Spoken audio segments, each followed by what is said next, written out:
In this video, we're going to take a look at the OnStage QK-2B quick release microphone clip adapter.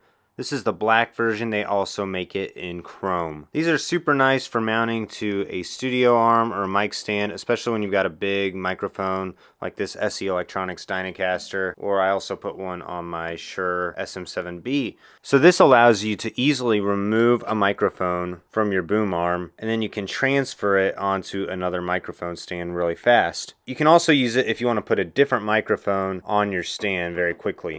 To use the quick release, first thread the side to the microphone stand or arm. Next, grab your microphone in the top part of the quick release and thread it on to the microphone.